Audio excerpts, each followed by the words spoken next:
భరత్ సిన్హా గారు బయటకు వెళ్ళారు. ఆయన వచ్చిన తర్వాత రండి. ముందు నీతోనే పని, ఆ తర్వాత వాడితో పని. మాటలు జాగ్రత్తగా రాని. స్త్రీలను గౌరవించడం మన దేశ సంస్కృతి.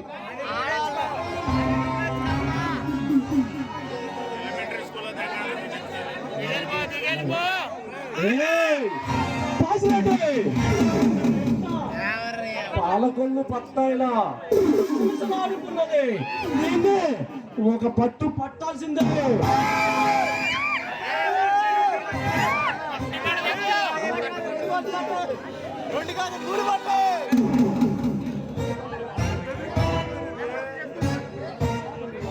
ఏ గతి పట్టిందో మీకు అదే గతి పడుతుంది.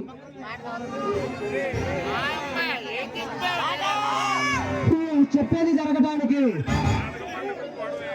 ఇది కలయుగం కాదు బేబీ, కంప్యూటర్ యుగం. నీ పర్వాన్ని దోచుకొని